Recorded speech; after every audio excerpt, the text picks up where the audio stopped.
Welcome to the Transform Your Mind to Transform Your Life radio hour and podcast. I'm your host, life coach Myrna Young. And in the co-host chair today is Arifah Yusaf Mortley, registered social worker, mental health counselor, and founder and program director of Lifted by Purpose. So today, Arifah and I are going to talk on a very deep subject, and that is how to deal with grief. We are going to talk about primary grief, and Arifah is going to put on her mental health hat and talk about some other forms of grief, secondary grief. So, welcome, Arifah. Thank you, Myrna. Yes. Nice to be back. Yes, I know, right? You had a couple of hiatus. Yes. Yes, good to be back. Yes, awesome. All right. Well, I have been fortunate at 60 years old to not have to deal with the kind of grief that tears your soul out. I am so grateful to God that He has spared me of that. But I want to talk today about the grief that, as an empath, that I can feel when people around me are going through this kind of grief.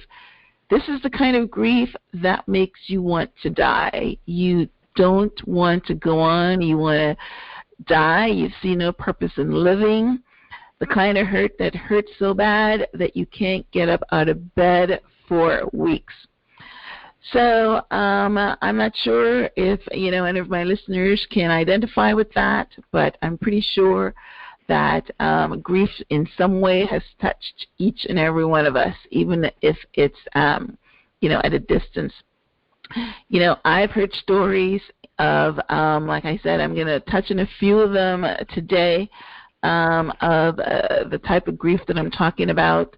And I've had a front row seat to my daughter's grief when she buried her fiancé.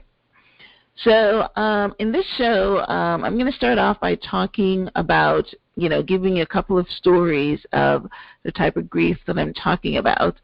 And the first one is, I was listening to an interview with Anderson Cooper a few months back, and he was telling the story of his brother's suicide. And then I heard his mother talk about it. Anderson interviewed her before she died, and when she died, a couple months back, the radios, the CNN was airing this interview because they were showing her life.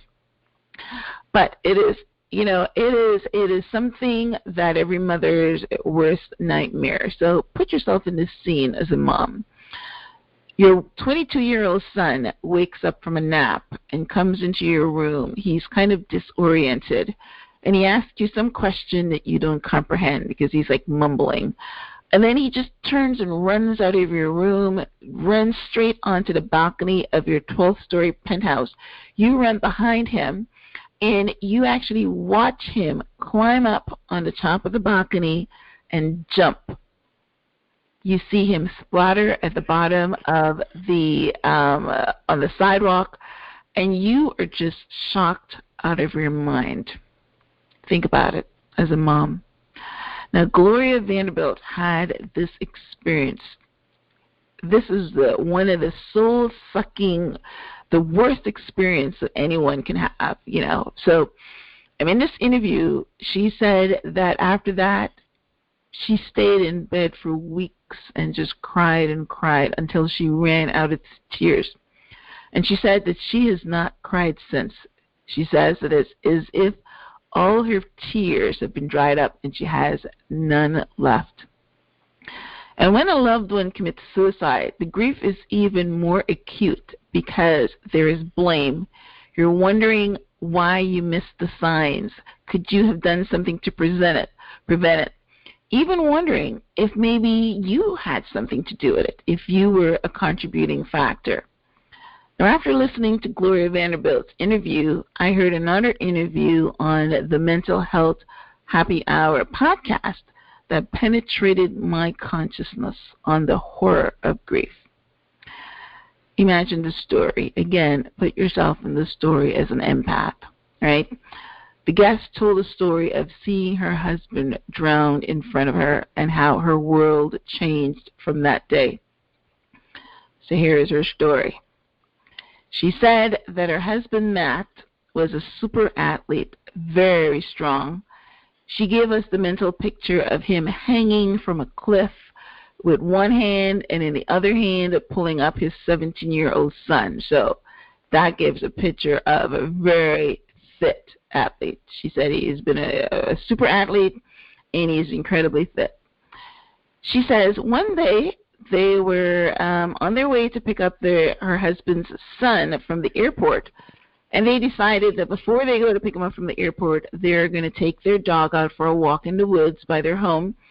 And her husband decided to take a quick swim in the river, something he did several times per week.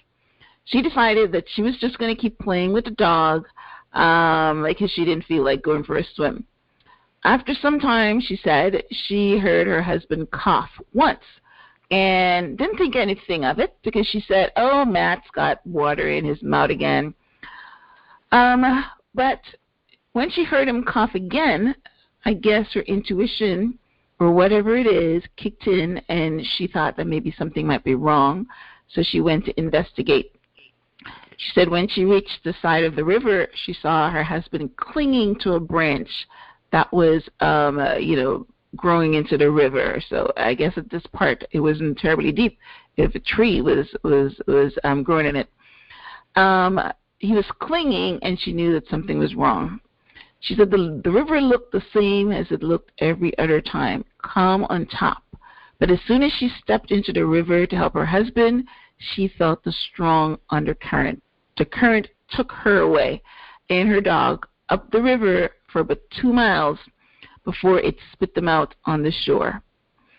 And then, because she was disorientated, didn't know where she was, it took her about 45 minutes wandering around in the woods before she saw a house and, called for help, tell them to call 911, and they started a search and rescue for her husband.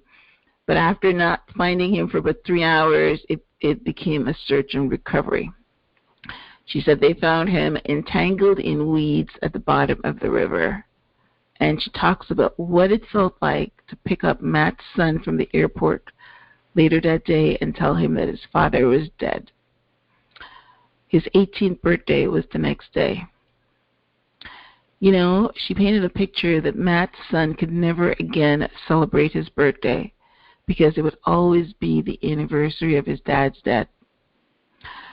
She talked about having to call Matt's parents and tell them that their son was dead. She said his father hung up on her because he didn't want to believe it. Then she had to look in Matt's phone and call all his friends in his phone and tell them that he was dead. And many of them, when they saw Matt's number, started out by, hey, Matt, and then she had to tell them that it was Matt, it was her, and that he was in fact dead. She was a therapist, and she had to quit her job because she said she couldn't listen to other people's problems anymore. But, after a few years, she is now telling her story. She's back to being a therapist, and she doesn't feel, though, that when people tell her that, Matt had to die so that she can help other people, she feels that that is bullshit, and she would never agree to that. She talked about how her world changed forever, yet everyone else's world remained unchanged.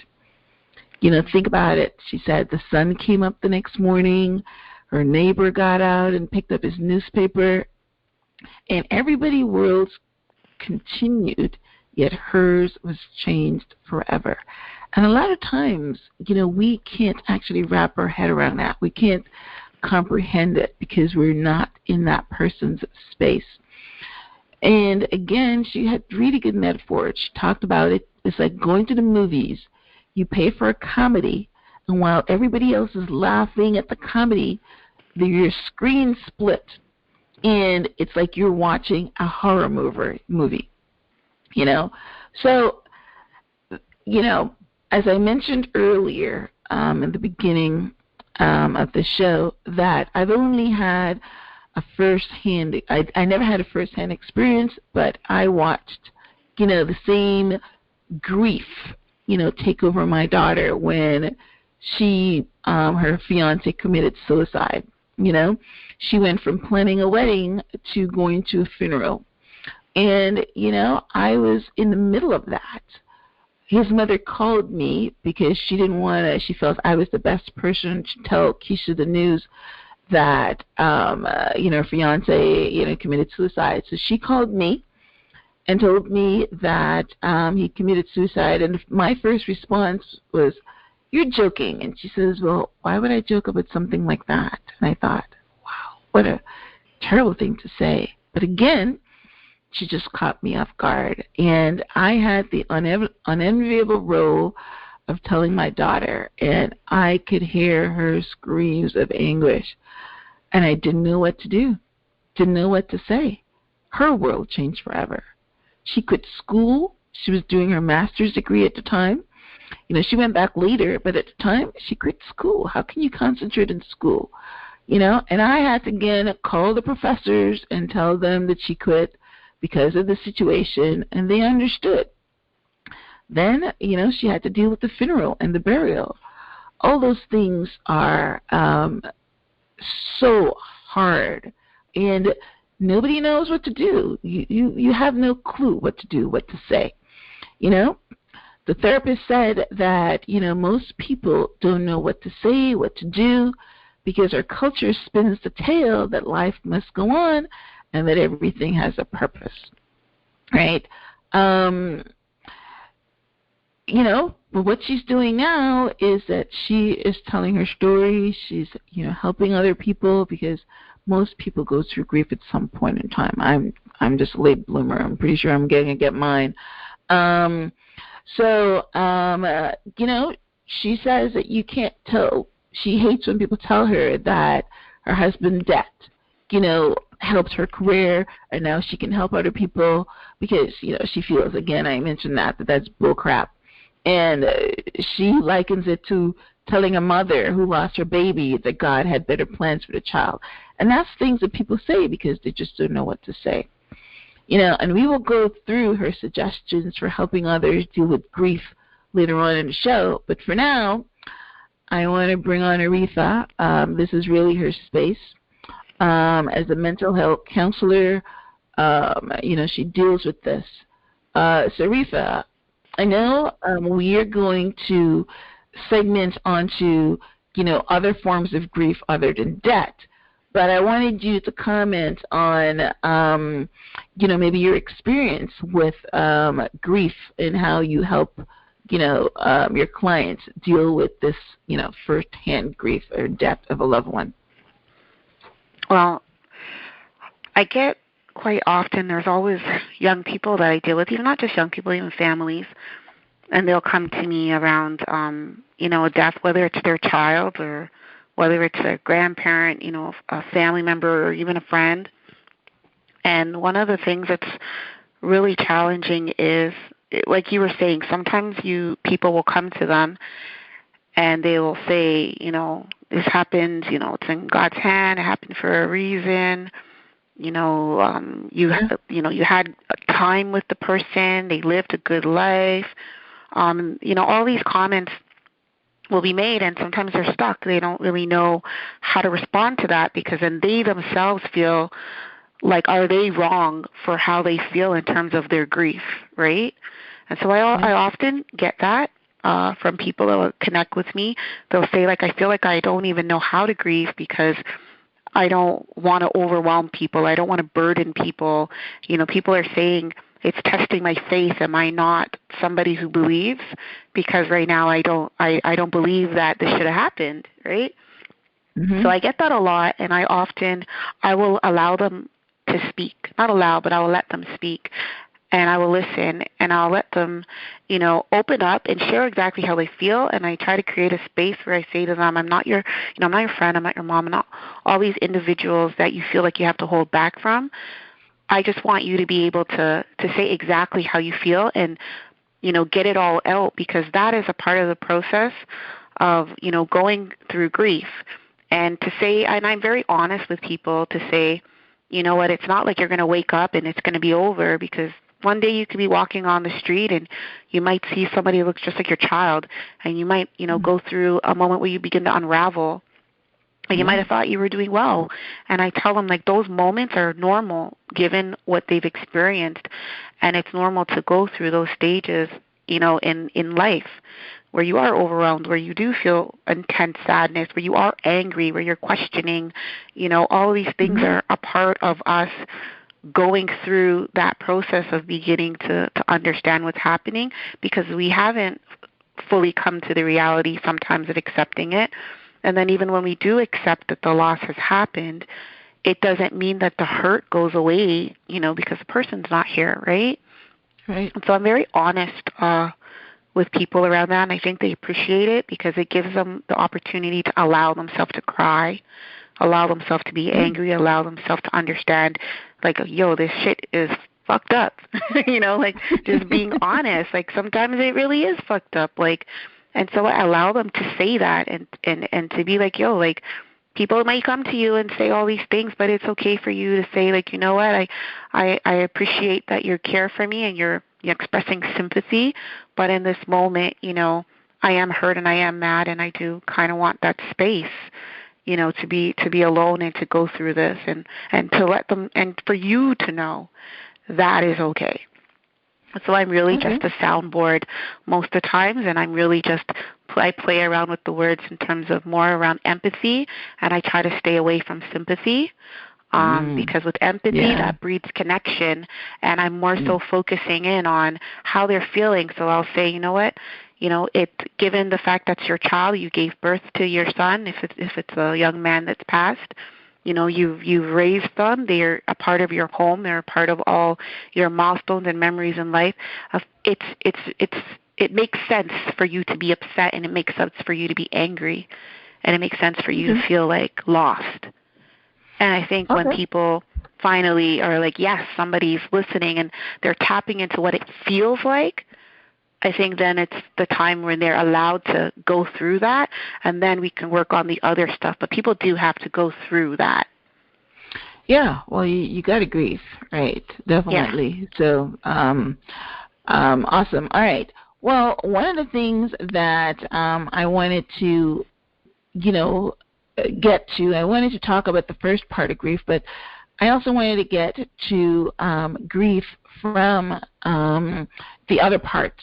So, in fact, originally when I thought of doing this show, I was only going to talk about this type of grief, and then I listened to those interviews, and I thought I better, add this one in. But how is the loss of a loved one due to a lengthy prison term similar to losing a loved one in debt? And the reason I ask you this question is that I know that you are a mental health counselor to people in the prison system, and you witnessed this firsthand. So help us understand if there is a difference.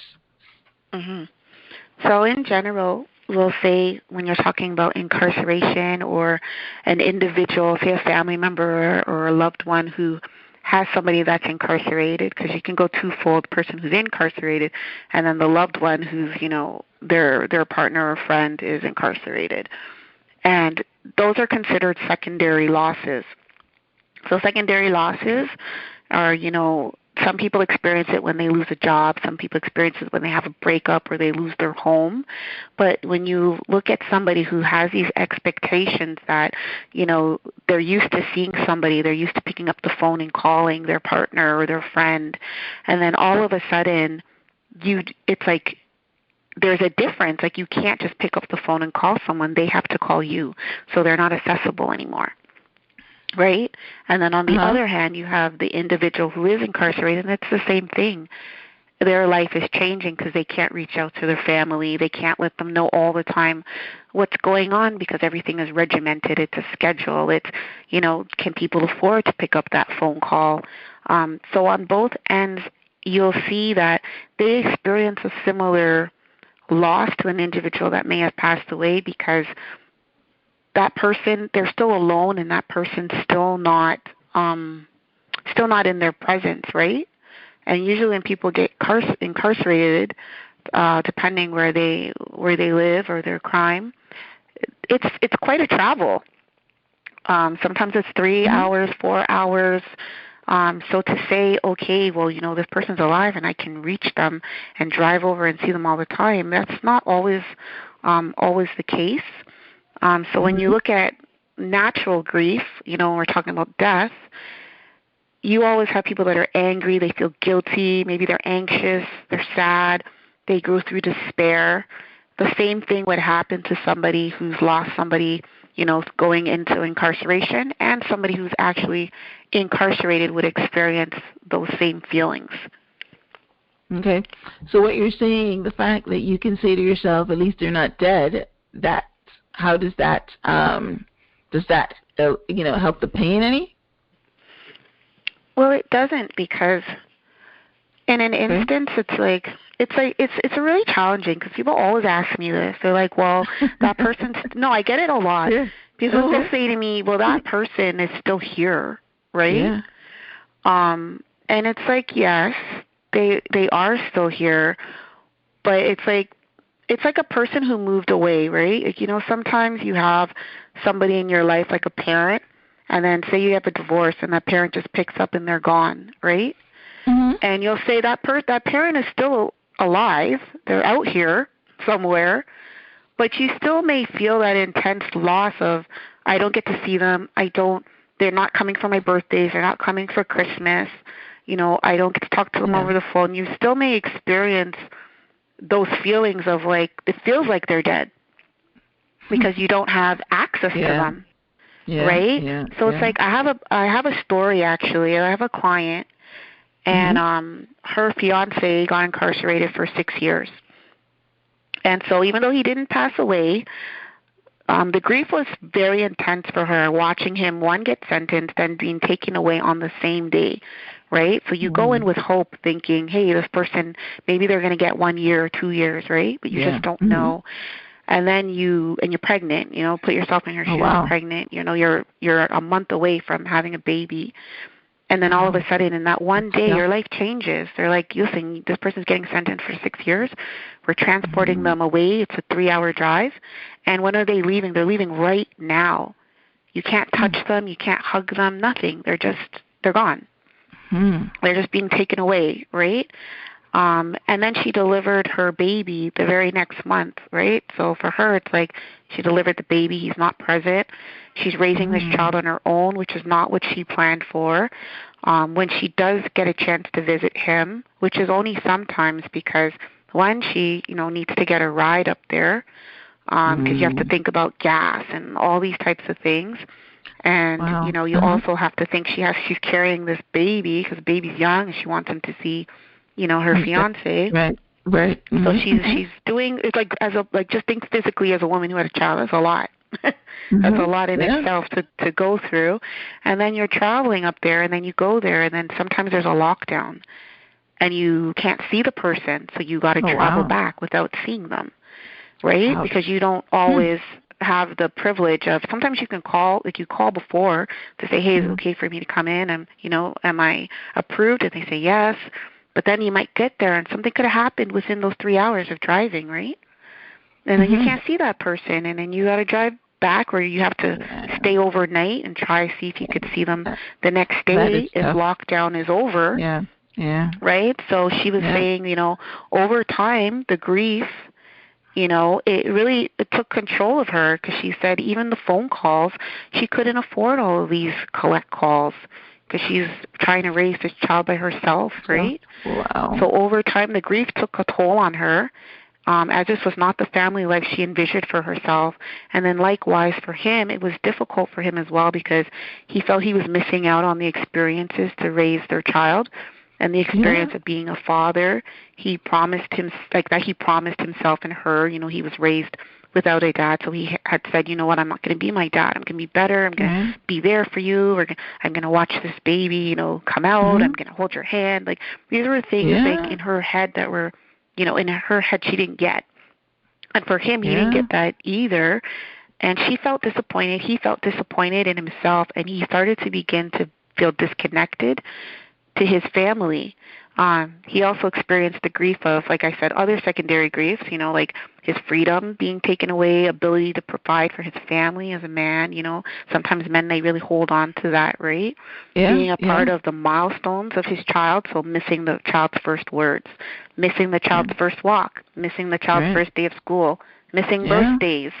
And then his intense worry always about their health and their safety, because he's hearing all these things that are happening, while he's in there.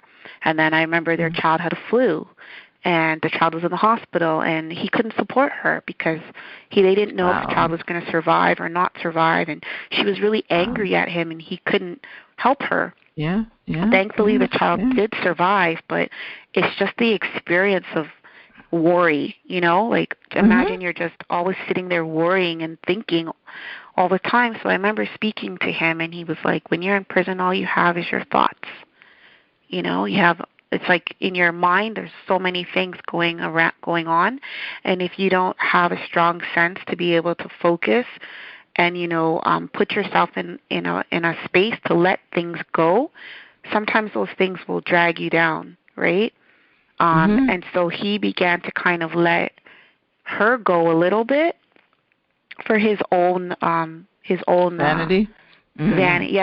sanity.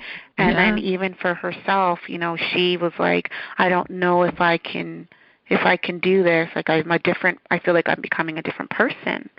So the inevitable, not being able to fully control situations, was an intense loss for them both. And sometimes she would say it felt like as if he was gone and he was never coming back home.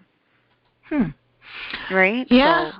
Yeah. Well, that's a tough one. If I was in her shoes, sure, you experience being a single parent or whatever, but you would still know that he loves you. You will still know that maybe you'll get out in 5 years or 4 years for good behavior.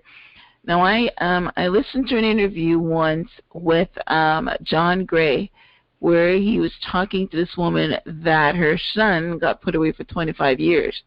And he was making the parallel that she was also put away for 25 years because she couldn't do anything. She was so upset about that. She had 3 children. She stopped being a parent to the other 2.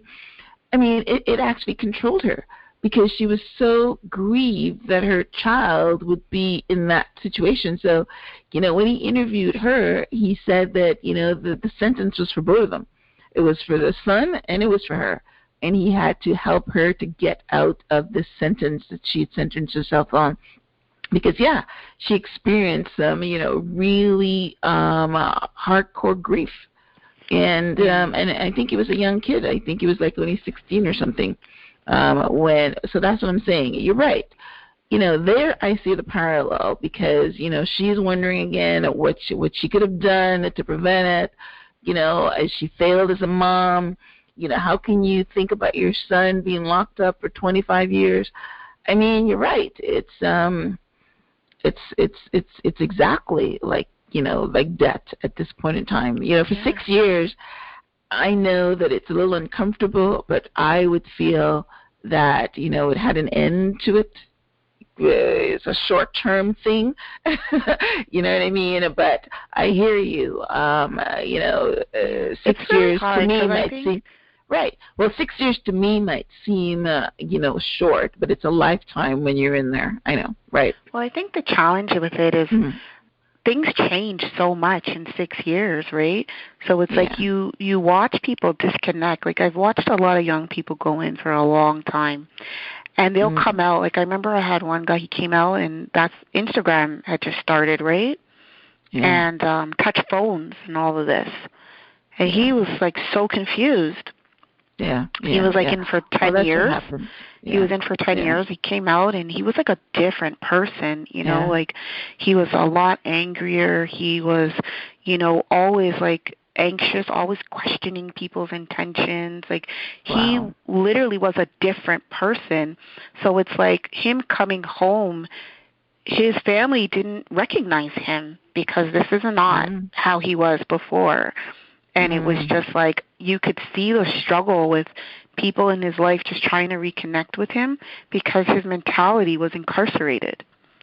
Wow. So for them, it was he actually a lot of the friendships, were gone because they just didn't know how to deal with the way he was, right? His new mentality around life and, and that's the thing. Sometimes I've had other young men come out and they're so anxious and they're questioning and, they're not sure what's happening and who's around, who's not around, because you miss a lot. I know there was a young man I worked with, his mom died. He couldn't go to the funeral. So I thought they always let you do that. You're stuck in there and you're watching all these things take place outside and you don't have that freedom or control, right? Because somebody else makes those decisions for you, if you can go to the funeral, if you can get released, if you can't. And so I think a lot of people live with this intense grief, and for some of them, they'll tell me, I just feel numb, I feel alone, I feel dead inside, I don't feel anything because I'm just here. And if I go for parole and I don't get parole, I've learned to stop trying. I'm going to stop trying to access parole. I'm going to serve my time. And then the next struggle is survival inside. So you'll have people that will be I have 6 years, but if I have to survive and something happens, I may be here longer because I have to protect myself. And 6 years in federal feels like a longer time than in provincial, So it's just watching, being in and out and seeing those situations, you're just oh my goodness, it's it feels like 6 years, but for them it feels like a lifetime. A lifetime. Yeah, I know. It does feel like a lifetime, yeah. All right. Well, we're talking about some pretty dismal stuff here today. So, as you were talking, I'm again, wrapping my head around the thought of, life inside prison for, the person as well as for the families. So, sometimes it just takes, someone to tell us so that we can, understand, because a lot of times, if things doesn't happen to you directly, you're not, you don't really give it much thought. So I'm glad that we're expanding on this topic of grief and, first grief and secondary grief. And I love the fact that you talked about losing a job or losing your house, and just the two of those, losing your job and losing your home. When people's homes get foreclosed on, and I knew a client of mine because I'm a realtor, and losing her home was an incredibly painful experience for her. Incredibly painful experience. She tried everything that she can to hold on in that house. And, some people may think it's just a house, but it was her home. It was where her daughter was born, and she went through a lot of grief with that. And definitely losing your job. A lot of people grieve that too, especially if you're out of work for years, right? If you've been in a job for 25 years and your whole life is dedicated to that, and it's all you know, and then they let you go at say 55. You know what I mean? You're just I wasn't expecting that. I was expecting to be here and get my pension and stuff like that. But not only that, when you lose your job, not the fact that you love the job or whatever, but a lot of times if you are unemployed, and then we talk about the survival and no money.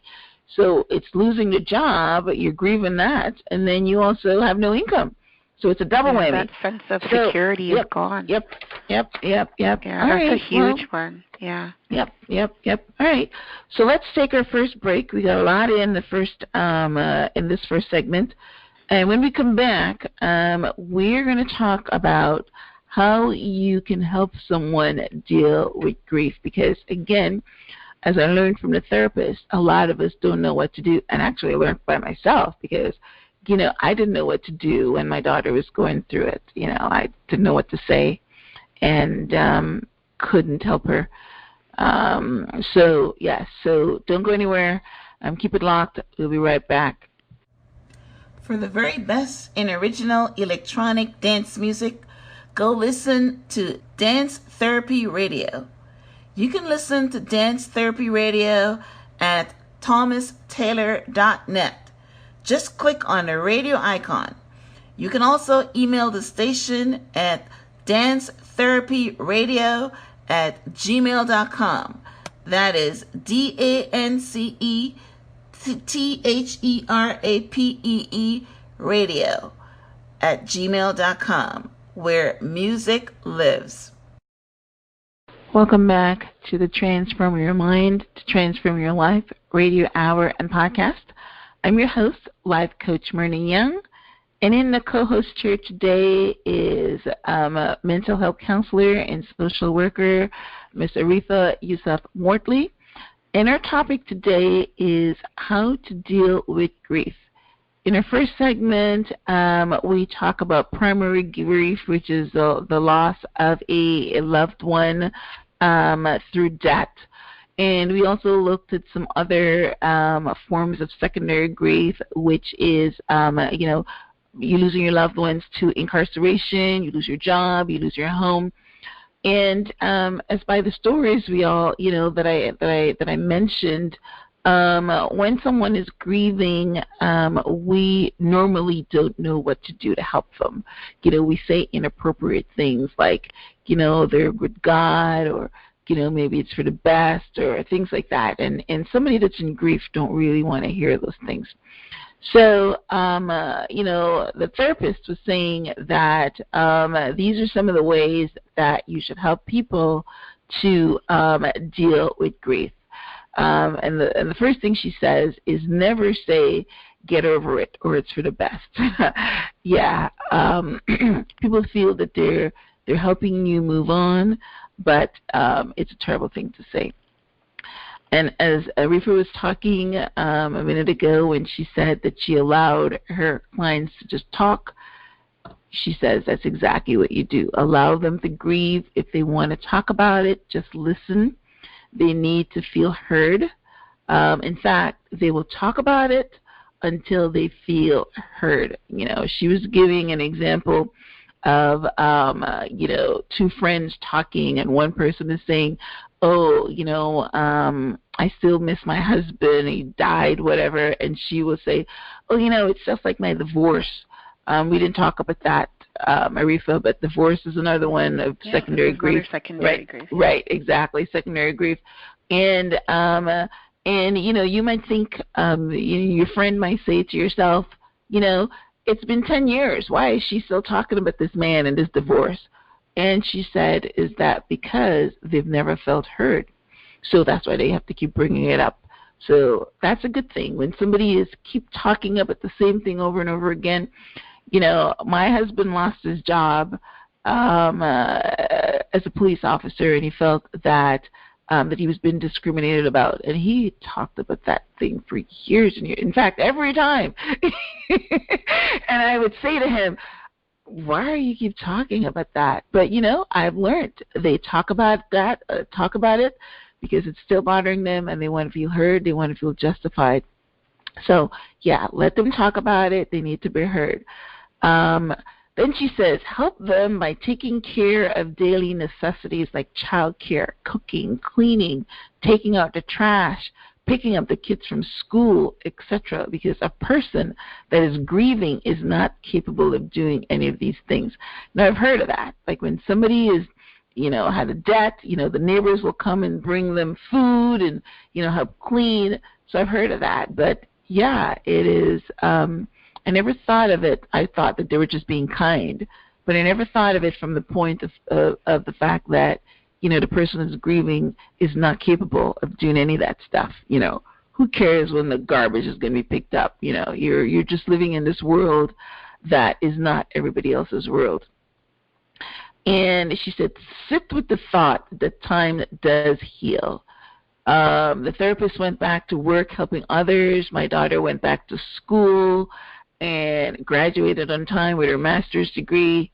She's getting married in December. Anderson Cooper decided to send himself to the war zone and report news, and that is how he dealt with his brother's suicide and the pain. And that launched his career as a reporter. So sometimes, as a coach, we would always say that, God gives you a testimony from pain, or he can give you a career from pain, or pain serves a purpose, right? Now, the therapist says that she's not buying the fact that her husband had to die for her purpose. But, you're laughing, right? But still, sometimes it happens, you know what I mean? So, Arifah, how do you help your clients deal with grief of a loved one, or with incarceration or death or divorce, or, losing something they love?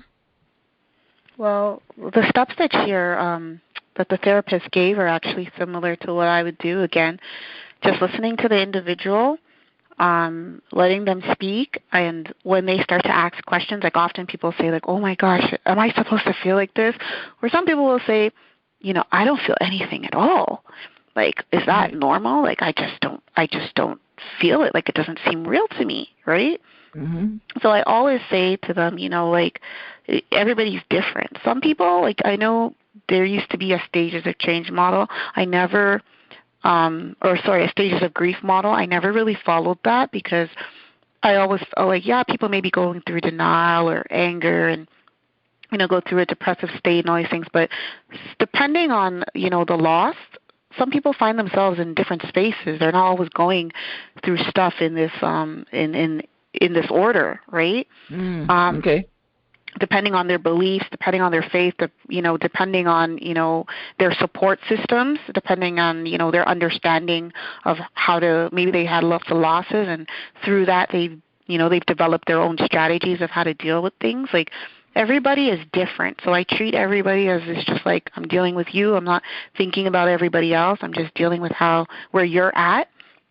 And so I'll talk to them about more so their emotions. So, if they're talking to me about they don't want to go anywhere, they just want to be themselves, I'll tell them, like loneliness, sadness, helplessness, these things are normal. I talk about stressors that include things like the way they think about stuff, their thoughts, their feelings, actions, memories that cause them to feel grief and focus on the loss. So I'll go through all of that stuff with them. Mm-hmm. And I'll go through a tier model, which is talking about, for them, it's like when we're having conversations, it's accepting the reality of the loss. That's the hardest, right? Because people don't want to let go, and so I have to be very sensitive about that. But at some point, people will come to the reality of the loss, and sometimes that happens when the funeral occurs, right? That's when I say to people, it's great to bring food and, to, watch the kids and all of this when it happens and you're helping them get ready, right? Or you're helping take care of the funeral and, planning it with them and, But man, when the funeral actually happens and it's like you put your loved one, in the ground, there's a type of devastation that happens after that. Wow. That I've experienced many, many times at funerals, and even myself, and that's when I'm like, don't disappear on me. That's when I need you the most. And I find sometimes that's when people begin to kind of disappear because they're like, okay, it's happened. I've helped. Right. It's like, It's not, because they're not experiencing the loss in the same way, right? No, and that's one of the things I always tell people. Everybody is going to experience that loss in a different way. If it's your child, it's gonna be very intense for you, right? For the friend or the brother or grandmother, everybody's going to experience that loss in a different way.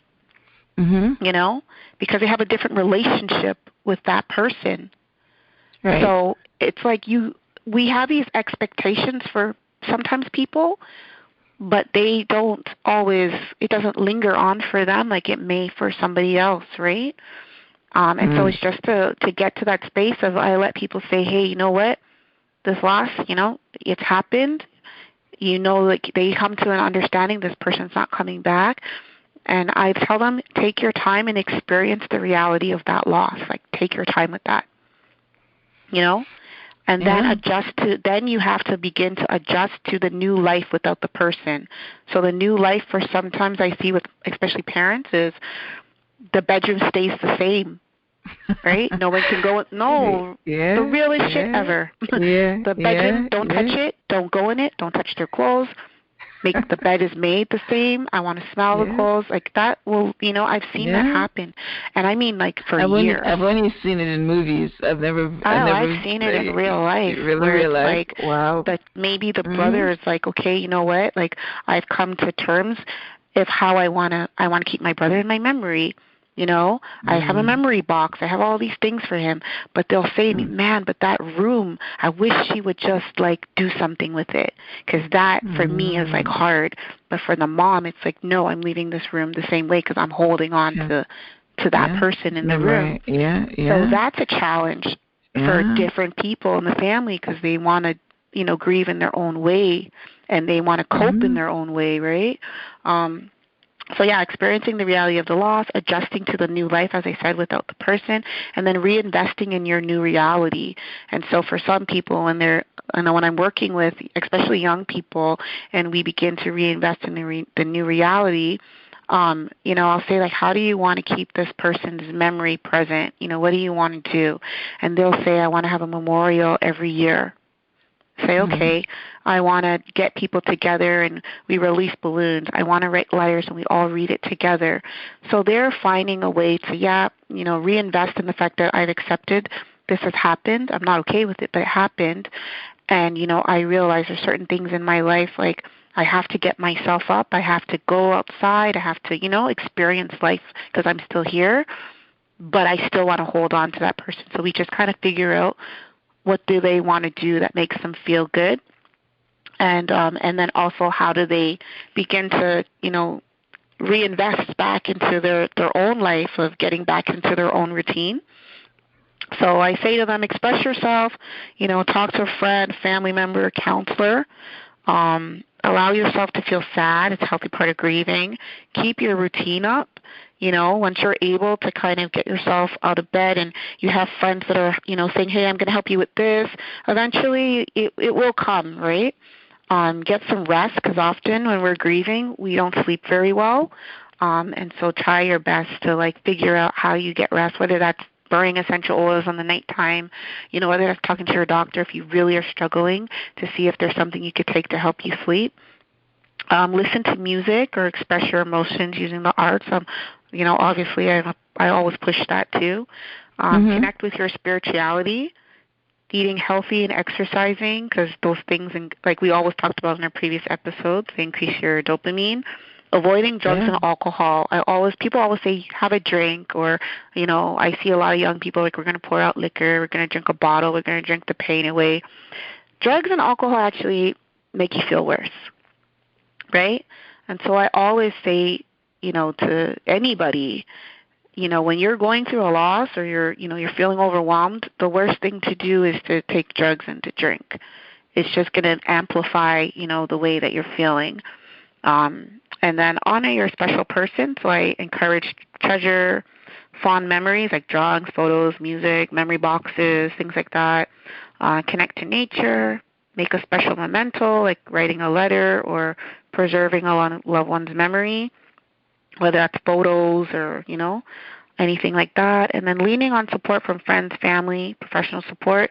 We often say we can do or get through this by ourselves, but as I said, if you could find one person who's a good listener, sometimes you could say, I don't want you to say anything, I just want to talk. I just want you to be there. I just want to hold my hand. I just want you to walk with me to the graveyard. Don't say anything. Just hold my hand. Yeah. And that's okay. Well, and you're still I had to learn to do that. I am always a talker. But I had to learn to just listen. It's really a lot of listening and a lot of being a soundboard and a lot of holding hands and a lot of helping people, like, hey, I'm going to get the garbage. Do you want anything to eat? Hey, I'm going to the movies. Do you want to come with me? Do you want to go for a walk? Here, come, let me take you for a walk. Like, it's that type of stuff that is so helpful, and also just learning about what resources are around you in case, you feel like some people I know, they experience this overwhelmingness where they are like, I don't know if I could make it. I don't know if I could be here anymore.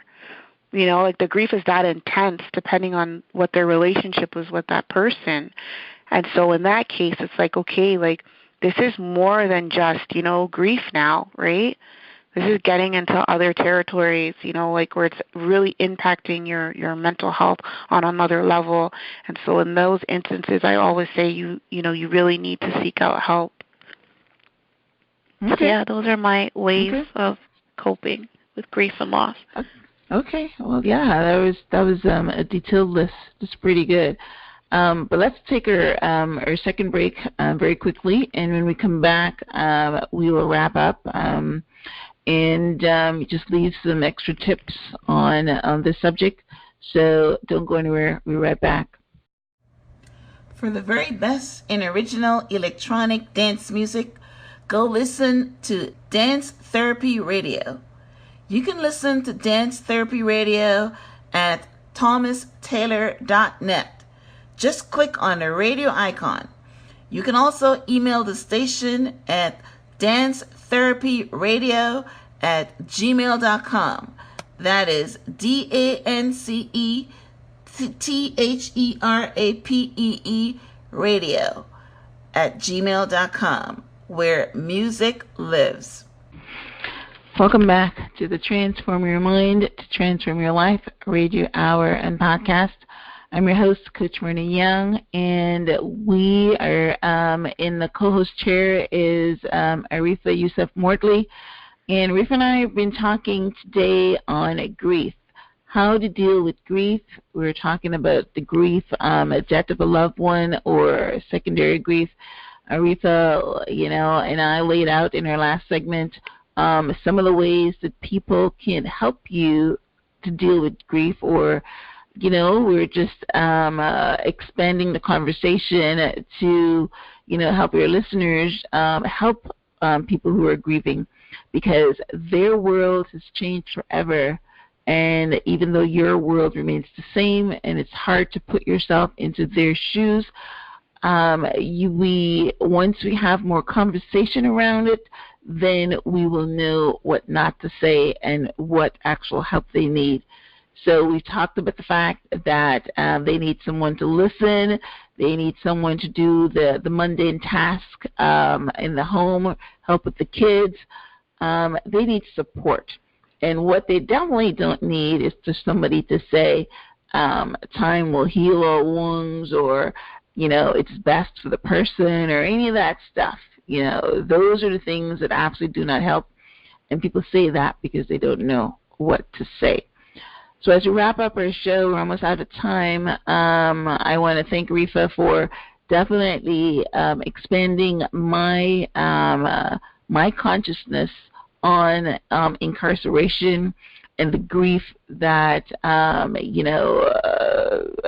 inhabits both the incarcerated and the family members that are outside visiting, and that it feels, even though we might say it's not the same thing as death because they're alive, they're coming back at some point in time. Nobody is incarcerated forever, but just the fact that you can't access them, it feels like death, because if I want to talk to my mom right now, I'll just pick up the phone and call her. If I want to talk to my husband or my son, I'll pick up the phone and call them. And when someone is incarcerated, you can't do that. So, all right. Well, I want to thank you guys for being with us to the end. Please show your support by posting a review on iTunes and subscribing to the podcast. If you have any topics you would like Arifah or myself to cover, you can send me an email at info@myhelps.us, or you can contact Arifah at liftedbypurpose.com. Also, remember, you have an invite to join my Facebook group called Life Coach. and as well to if you wanted to get a transcript of this interview or access the podcast, then head over to my blog, which is blog.myhelps.us. You'll also find links there to find Arifah's company, which is liftedbypurpose.com. Arifah, any last words?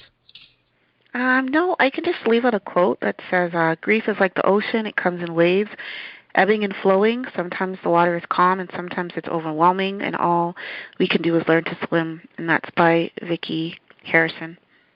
That's beautiful. Yeah, it wraps up. I'm glad we left it to the end because it puts a nice little bow on everything that we've been talking about in this show.